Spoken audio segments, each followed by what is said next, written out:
Well, thank you for being here on your day off.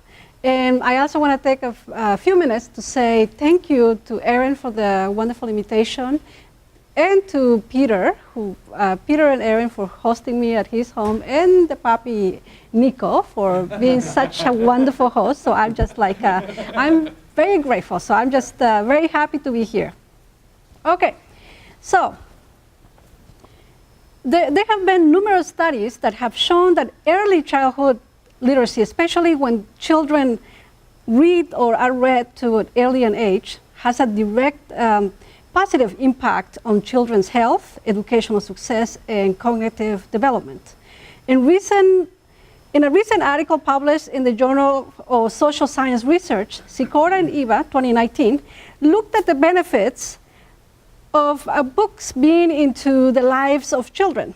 And in this study that they did, they surveyed 31 countries, and it shows that children who grow up with a larger number of books in the home, even if they didn't read all of the books, fare better than children who grew up with fewer books at home. So in this talk, I'm going to share my work and my experience documenting, describing, and promoting the Chatino language spoken near the Pacific coast in Oaxaca, Mexico, which it is in the southern part of Mexico, but also there are Chatinos who speak. There are Chatino speakers in the southeastern part of the United States, because in the 1990s, Chatinos began to migrate to this part of the Federation. And so there are many speakers right here in this area of the country. So in particular, I would like to relate my experience creating children's books in the Chatino language. Indigenous children in Mexico have been denied instruction, literacy, and access to materials written in their native languages. The scarcity of materials written in these indigenous languages stifle indigenous children's formal education and development, and it's a big contributor to language loss. So we don't have, like the things that you are able to enjoy, for example, books, zines, grammars, a little bit more boring, but very necessary, or newspapers for that case. So in post-revolutionary Mexico, which began around like the 1920s, the vast linguistic diversity in the nation was supplanted with the Spanish language and culture. The state argued that the great constellation of languages and cultures in Mexico made it difficult for citizens to come together and rally around a newly formed nation. They imposed the Spanish language in all institutions of the state.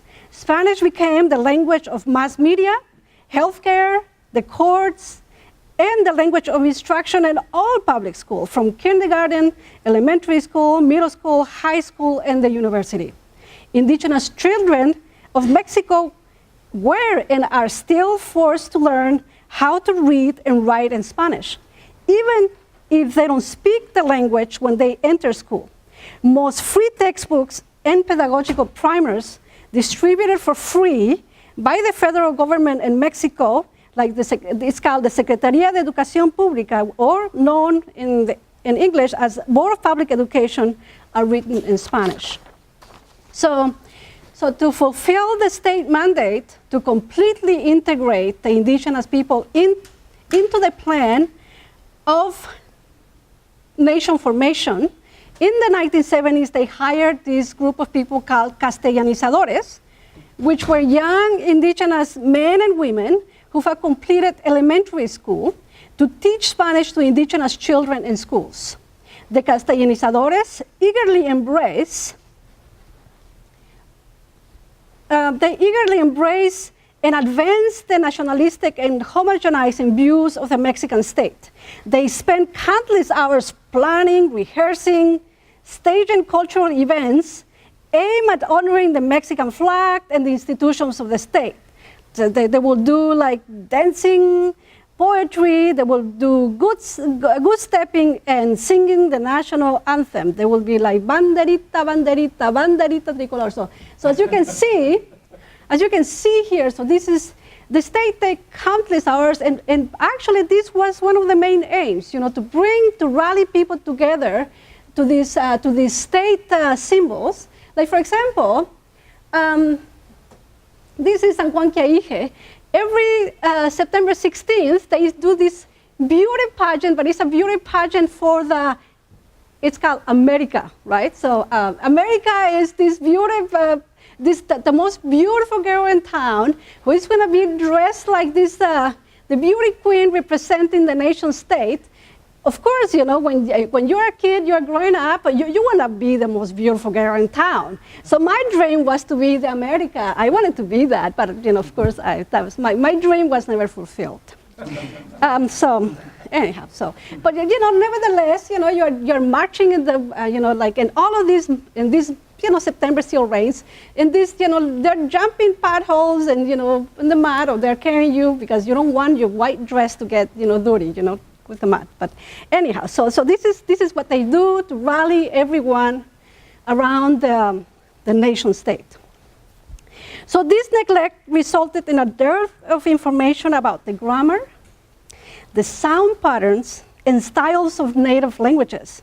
So this information is critical for the creation of alphabets, pedagogical primers, and the development of more permanent records of indigenous languages.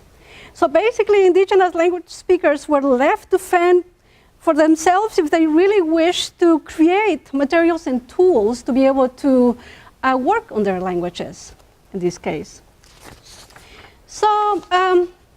So these policies of the Mexican nation state has shaped public opinion also of the larger Mexican society towards indigenous languages and its speakers. Like, for example, even today, there is still a widespread belief among Spanish-speaking Mexicans that indigenous languages are not real languages, but they are a random set of disorganized sounds.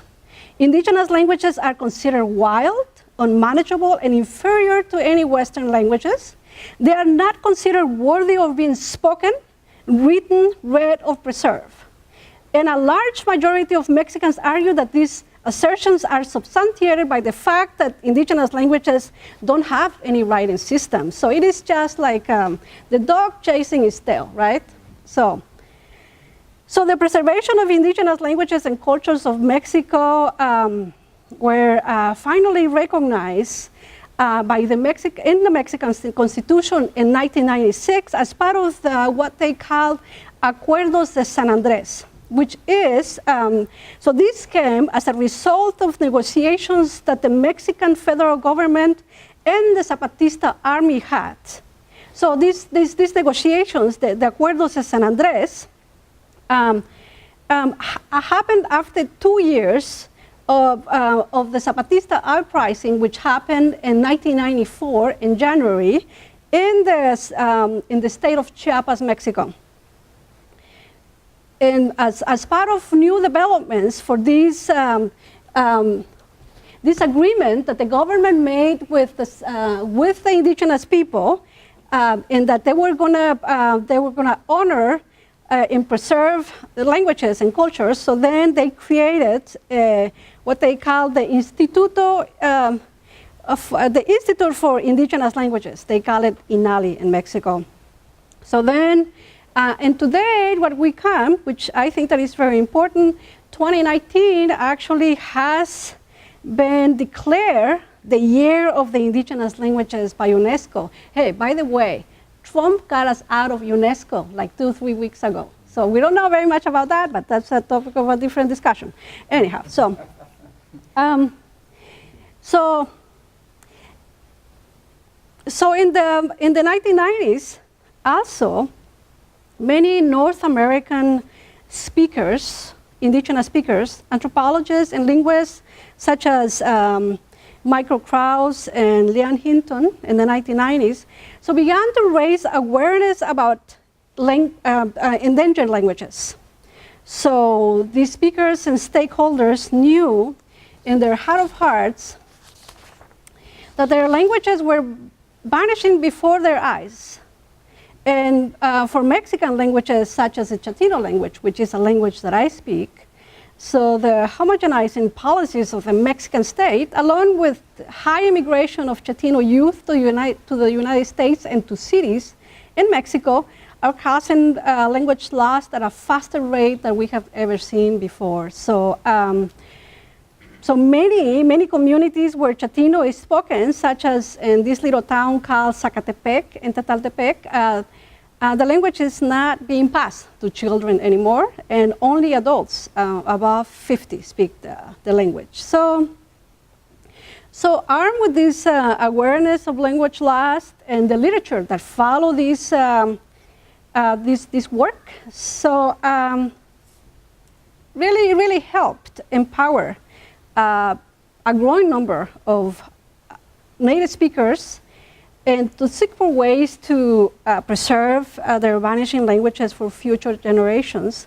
So like, for example, one really good example of that wonderful work that is taking place right now around, you know, what can we do to recover some of these languages, or to save what we have, is the calling that happened here at UF this past summer. I was part of the calling, and it was just a beautiful experience. And all of this was organized by many people in this room, especially Aaron Bradwell. So that was wonderful. So this is, so these are some of the things that are taking place right now in order to be able, and work related to language endangerment and how can we save them. So when I was growing as a Chatino speaker, I really had this, you know, like burning desire to read and write in Chatino, because I was being taught how to read in Spanish, and I really wanted to be able to do the same with the sounds that I had, you know, of the Chatino language. So I made many attempts to write down my thoughts and feelings in Chatino. The only problem that happened was that when I tried to read whatever I have written, it was just really difficult. I could not read. I could not understand whatever I had put in the paper.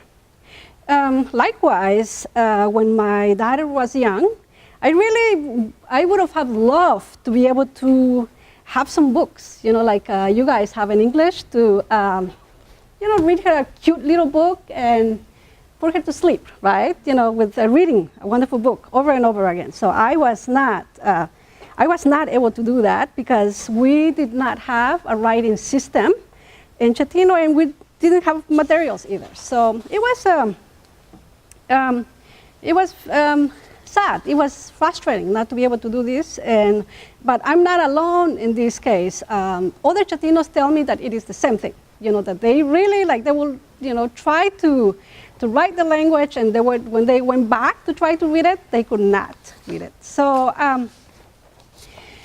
so I think that one of the problems and the reasons why is that we were not able to read, you know, wherever we were trying to write down with what little we knew of the Spanish alphabet was because there was this lack of linguistic research, and so that linguistic research to inform the development of an alphabet. And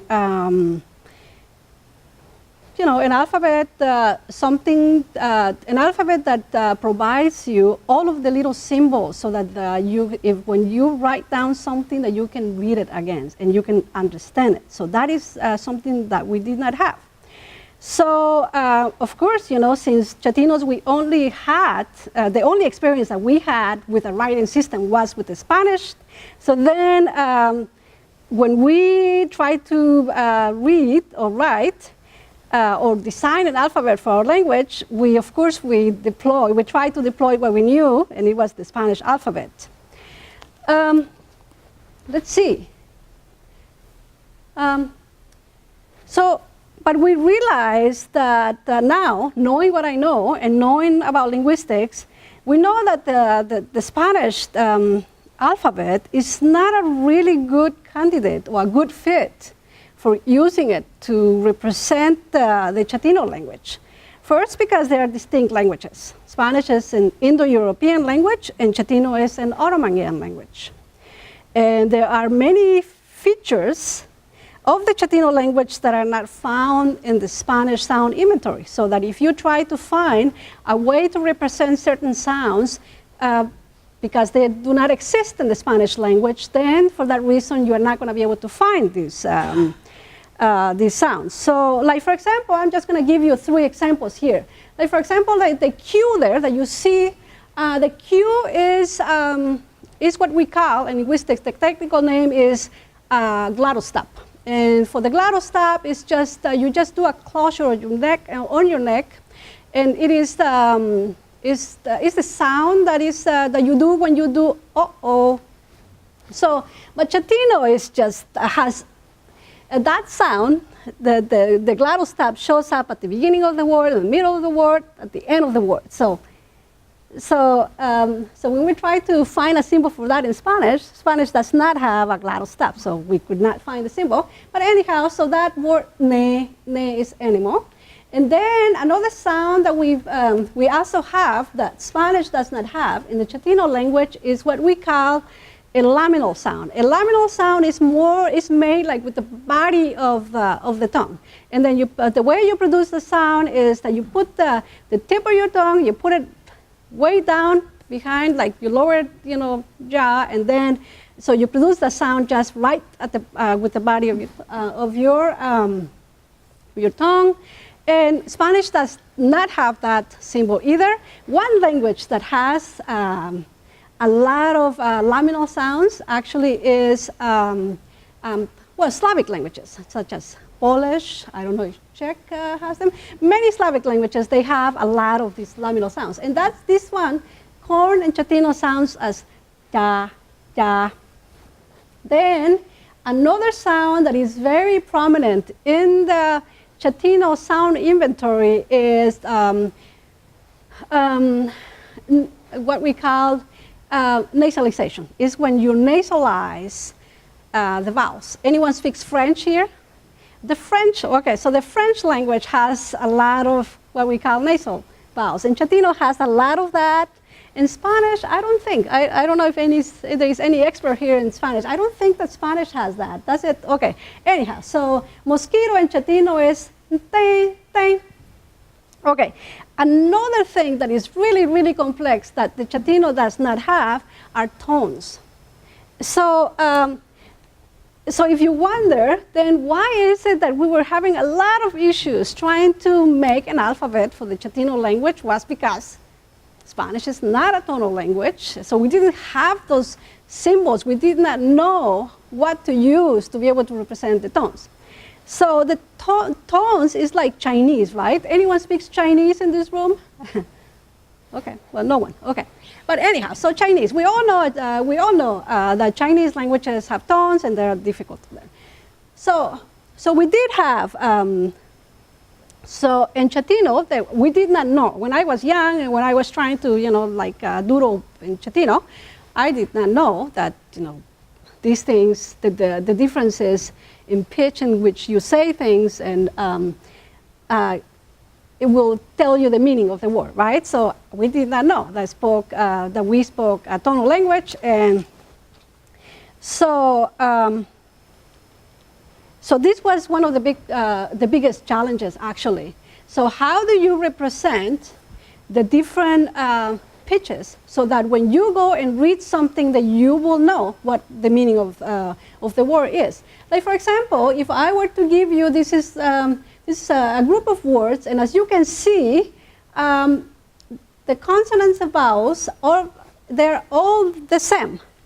But the only thing that changes there, it is how high or how low you say something, and then from there you will get all of these different meanings. So like for example, we say, so I'm just going to read the whole thing for you. So that will be tak, tak, tak, tak, tak, tak.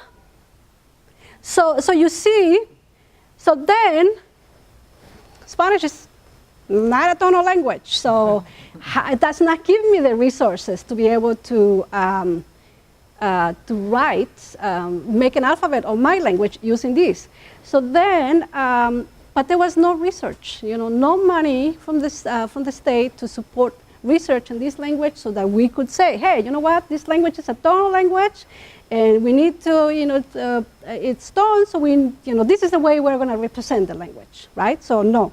Well, as a matter of fact, many linguists were afraid to tackle any or study any tonal languages because they would say, oh my God, those languages are so difficult. But like if you grow speaking tonal language, it's not. I mean, kids learn anything. So after hearing the experience of Native Americans in North America, working with linguists to regain their languages, my sister Emiliana and I began to contact linguists, and we were asking them to help us create an alphabet for the Chatino language because we realized that there was a difficulty in there that we could not get, our hands on. So we knew that we needed some help, and we thought that maybe linguists could help us.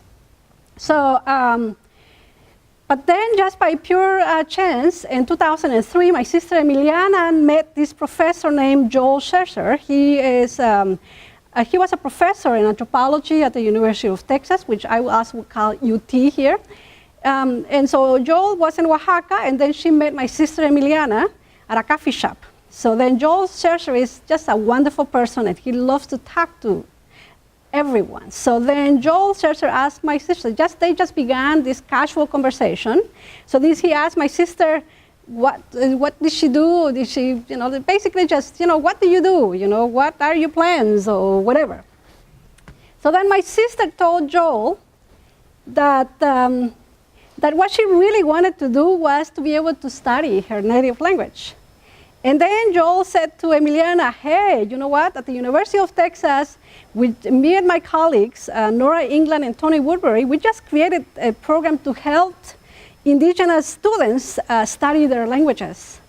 And then he invited Emiliana to visit him at the University of Texas. And that is how my sister Emiliana joined the anthropology department at the University of Texas.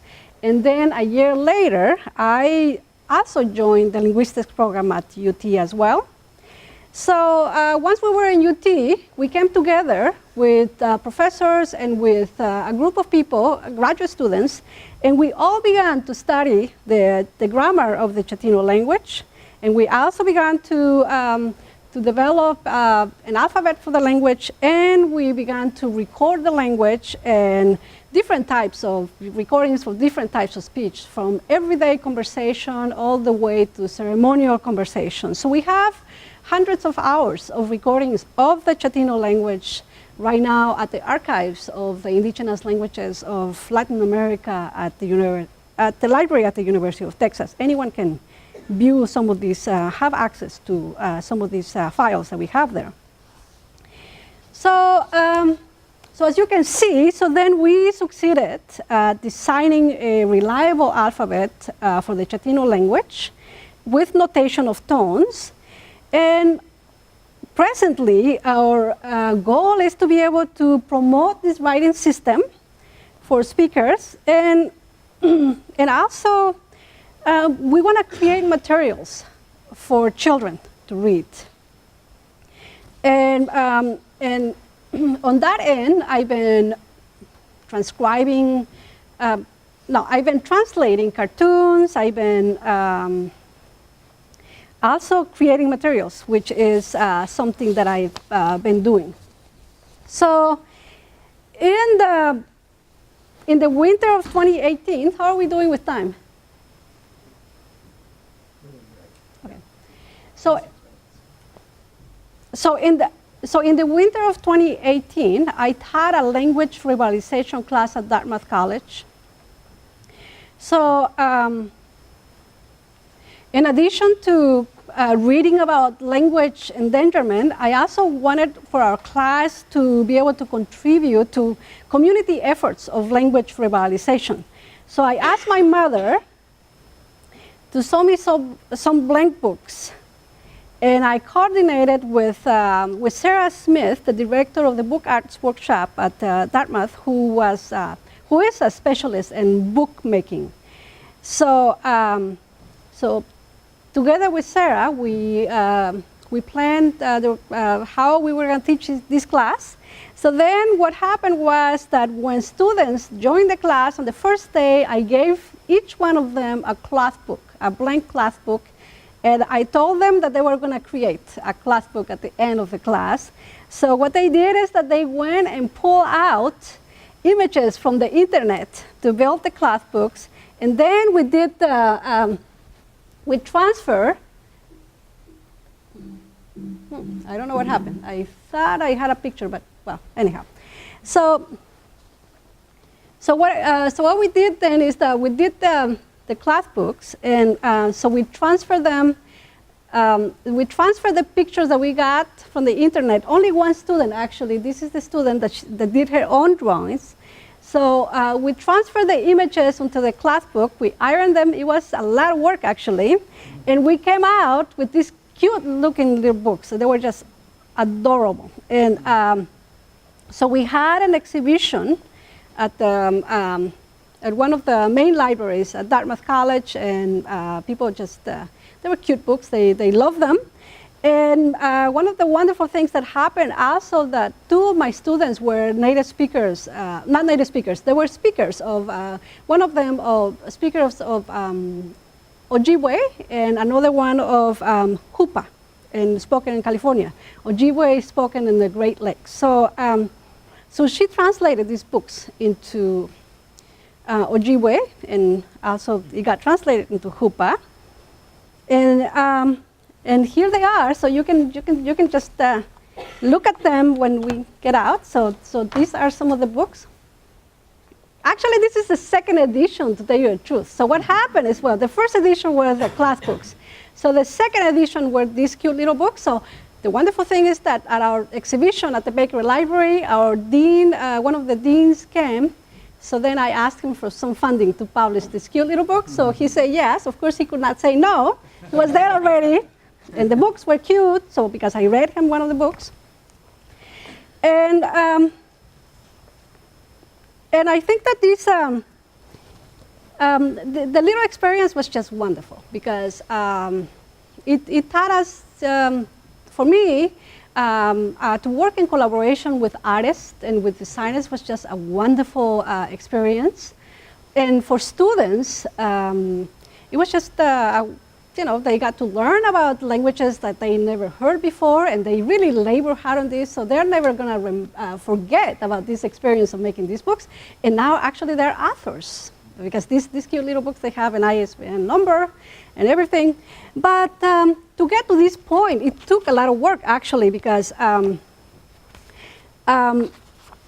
then after this happened, and the dean agreed to give me some money to publish some of these books.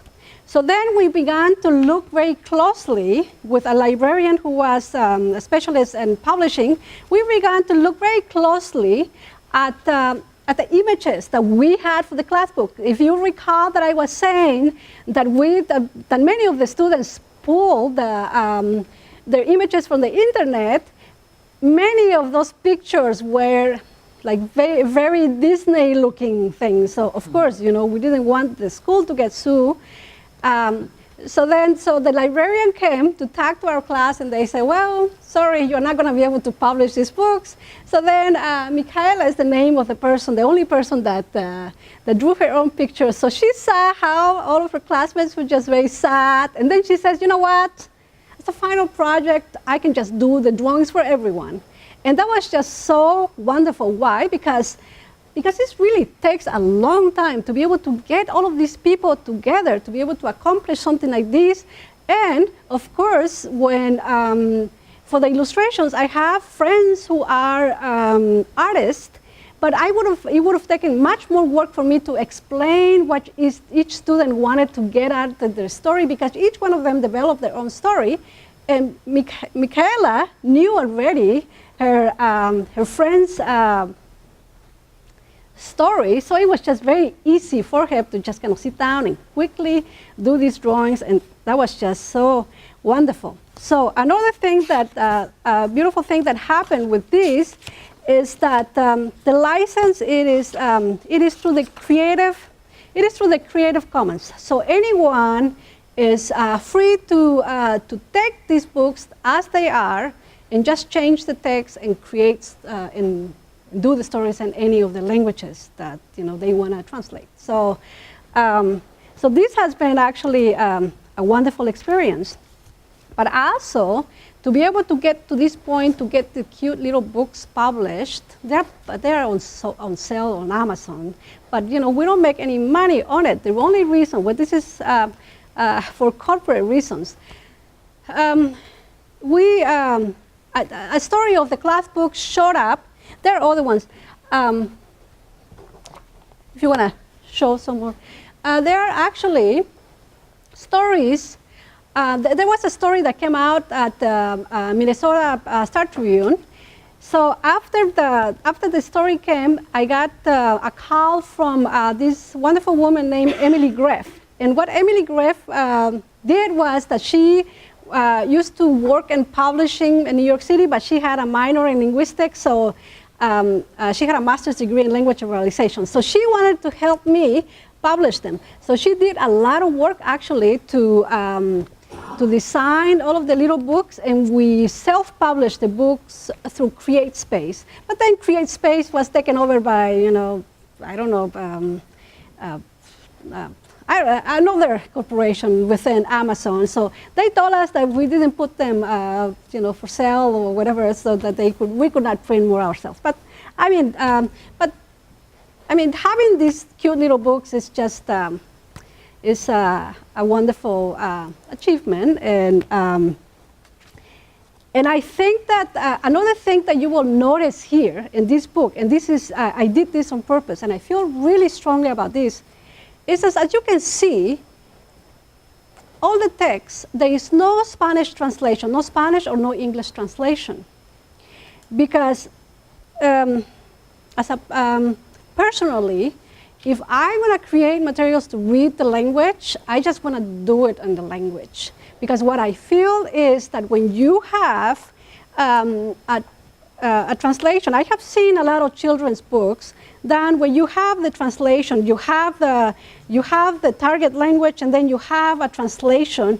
I feel that since we, most speakers, we have been trained to read and write in Spanish or English, then of course, it is much easier for us to gravitate towards the writing of the language that we know. And in this case is, well, there's no way but to kind of find out, hey, tell me what this means, right? So you have to work at it a little bit more, but I think that it does great justice to the language. So so I did this on purpose, and I'm very happy that that this is out there. So let's see, what else was I going to share with you guys? So for the first edition, I went back to Oaxaca. I went for a conference. I didn't have a lot of time. So I was at my mother's house, and we got and a guy like my age. He came to visit my mother's house, and I pulled out one of the cute books, and I read it to him. And then,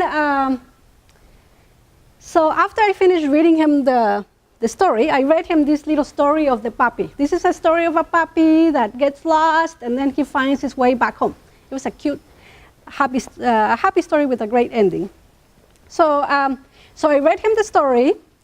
He listened very intently, and then when I was finished with the story, he just, he was very, thoughtful, and then he said to me, it is just very sad. He says that although I was able to hear what you were saying, I could not read the letters. And then he also said, and it is very sad that our language is getting lost. Like, for example, in my case, I have my 2 grandkids are not being taught the Chatino language by their parents. I try to speak Chatino to them, but they don't want to reply back to me. And so the conversation went on. So it is, so the books provide a wonderful opportunity to talk about the situation of the language in the community. And then I said to him, hey, you know what? I was saying before that all of the primers that public education, the Board of Public Education gives to the households, many of those books finish in the toilet. Yeah. So people take them to the toilet. So I said, you know, one of the worries that I have about these books will be that if they end up in the toilet, especially the cloth ones. So then, and then he said to me, you know, I read the Bible. He says, to me, the Bible is a sacred book. In my home, on my table, I have a special place for the Bible. If I get one of these books, it's going to sit next to the Bible. So, you know, like, you know, to him, you know, like to have something written in his language was so sacred, something comparable to the Bible. It was just a beautiful, very touching, you know, thing that he said there. So that was wonderful. So let's see. So one of the things that I would love to do now, next, will be to, you know, get some funding and make short videos. Like I want to go back to the community and get families together and read the books with the children, and then promote these videos and put them on social media or something to, you know, to continue the tradition of reading. It's just something initial, but that is something that I will, you know, love to do. And let's see, what else? Well, so maybe I should just leave it there, you know. So this is just, as you can see, so these are things that we are doing, you know, by ourselves. And hopefully some of these, you know, baby steps will change some of the views regarding literacy in indigenous languages. And as I was telling you before, for example, the creation of INALI, the Institute of Indigenous Languages, they have, yes, to their credit, they have given some money for research. However, they are spending a lot of time translating the Mexican national anthem into indigenous languages, basically perpetuating the plan of the nation state. Or like, for example, one of the things that they do is that they spend also a lot of time and effort into normalizing a writing system. But how can you normalize a writing system if you don't have people creating in the language? So basically, people are just fighting. They come together because when you have a writing system, people, I hate those letters, I don't like those letters, so I use the X rather than SH, or SH is imperialism, and all of these things. So there is all of these emotions that come with alphabets. So INALI is still spending a lot of time in trying to bring people together to fight it out and to have one standard alphabet, but really it's just, I think that it's just a waste of time. What we need to do is to be creating more materials, to be reading, to be doing this kind of things. So that's all I have for you guys.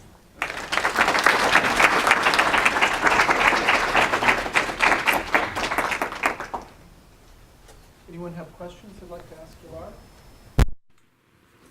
Thank you very much for your inspiring story and sharing it with us and what you're doing. You just touched upon this at the very end a little bit, but I was curious, you know, I think of a writing system as an idealized abstract form of any language.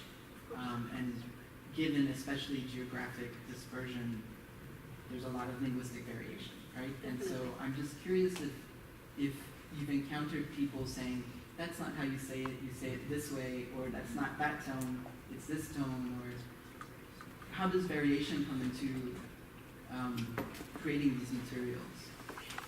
Actually, there is a great variation, and that goes into the heart of why we decided to represent the tones with letters, because in the past, we used to use like numbers to represent the tones. This is what a lot of linguists and people who study languages used to do. So they represented the tones with numbers. And of course, when we first presented the writing system to some of the teachers in the community, they hated the numbers. You're bastardizing, you are, like killing our language, because we have these forms. There are about, I would say, like 3 main Chatino languages, if you want to call it. 2 of them are semi-intelligible. The other ones we cannot understand each other, but the San Juan Quiaije Chatino, the one that I'm talking about here, is spoken in about 20 communities. And in each community has its own tone register. Like, for example, what I have here as, like, for example, here, this one, if we were talking about numbers, if we were calculating the pitch in terms of hertz, with my voice and my size, I would say this one at like 110 hertz, no, 210 hertz, let's say. But a person from a neighboring community, same build, as me, will say the A consistently at a 224 hertz. So there is a lot of variation in the way in which people, do the pitch, and it's just very regular. And actually, this is a study waiting to happen. Actually, we have done some initial recordings, but it's a dialect study among the Chatino languages will be very interesting. And for the same reason that we have such variation in the tones, that's why we decided to use the letters, because that way, if a person who has, who makes what we call a low tone with 224 hertz, when she or he sees the A, she's going to make the low tone for for him or for her. So this is a way in which we can just normalize the writing system, if you want to call it that way. Yeah. Did you teach the children to write, and did you teach them the alphabet, or were you teaching recognition only? Okay, so that is, we are at the beginning stages of doing that, actually, because, as you can see, we are, like people, from everyday walk, we do not represent. We don't get any funding from any institutions to do this. So we have done summer training, literacy workshops, and actually we're just trying different ways. Like, for example, one of a Chatino speaker from this town called Panislahuaca, who has worked with us and knows how to read and write and has taught the students, is thinking about what will be the best way for kids to learn. She has found out that when she introduces just the pitch, the tones, that the kids will get it first. But if she begins with the segments, like with the consonants and with the alphabets, if she tries to teach the tones afterwards, the kids are not going to get it. So these are, really, we are at a really beginning stages of trying what different methods will work. But I'm beginning to think that if I were to create some plans to teach Chatino, I think that the writing in Chatino, I think that I will begin with the tones, just recognition first, I think. I don't know. Maybe you guys have some better ideas. Yeah, it's interesting because in Chinese, of course, it's an ideographic script. Yes. So you can just have a different sign for each one of those Yeah, of words. course, yes. They might be homophones, but they will, the logographic representation will not look anything like. That's right, yes. Yeah. And I have one key question. On Okay. your first slide where you had 3 words, you had capital letters, but they were flush with the other words. This one? Are those tones Which ones? Yeah, the capitals, yes. They're tones, yes. So you can just represent them. You can do the capital letter, you can separate them by hyphen. It's just, yes, it's free, yeah. On that previous question, have you thought of have you considered creating audiobooks for children just to start earlier with the hearing tones? And also, these books are amazing, and maybe just adding some information about the Chatino language at the back of each page, just so that parents and children, when they're doing that shared book reading activity, parents can learn about the language, and then kids can learn about how to use the language, maybe. Yeah, and this is, of course, I wish we had all of the time in the world, but that's why I love to collaborating with other people, because then, hey, I can help you do that. So maybe you help me do that. So anyhow, so yes, all of them, it will be wonderful to be able to do that. And that's a wonderful idea. Thank you.